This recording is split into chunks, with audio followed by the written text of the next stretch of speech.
Hey, it's Tom Lowell from Civil. Hey, just kind of the next step. I was going to talk a little about immigration today, but I want to go back to this $3.5 trillion, 10,000 page bill and carve out another little piece and talk about it. And that's free junior college, right?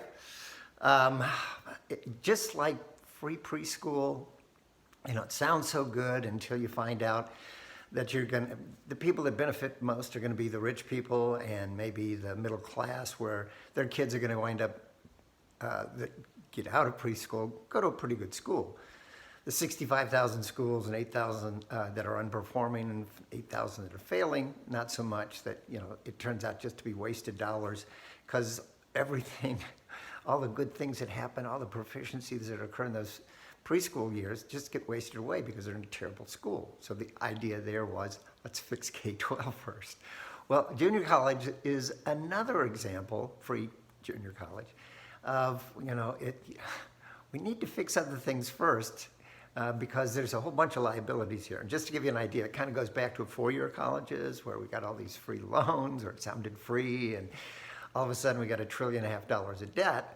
Well, what happens is you encourage a whole bunch of kids to go to college now that are coming out of schools where they're not prepared to go. 20% of the kids that go to college have to have remedial courses just so they can get going. And then 30% of the freshmen drop out, another 10% drop out later. You have this huge dropout rate where those kids have loans they got to pay now, and they didn't get any benefit, right? Well, it goes then down to junior college. It's like 50% of those kids arrive at junior college and they need remedial courses just to do junior college, right? And they have debt as well, even though it's relatively inexpensive. Do you want to work? For instance, I just enrolled in community college to take piano lessons, right? It's fairly inexpensive. I look at it, full ride's about $1,800 per semester. Could I do that part-time? Sure, I could do that with a part-time job and pay for tuition. I mean, no problem, right? But kids take out loans, and if you get in and the graduation rate is only 28% in junior colleges, 28%, what are we doing, right? If we're not doing K-12 right, we're making more of a mess. We're giving away free stuff, not to improve anything, to win votes. It's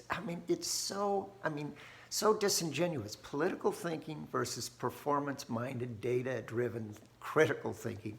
It's like two different worlds. The politicians are trying to get votes, and we need to be focused on finding politicians that believe that the performance of our government is the first thing that we have to do. That if we spend a buck, we better get $1.10 or 20 or 50 back in terms of financial benefit or social benefit. And we're not doing it. We're hurting our kids, right? So let's fix K-12 first, and let's start dispensing with some of this nice sounding but ineffective spending. Thanks, I'm Tom. I'll talk to you soon.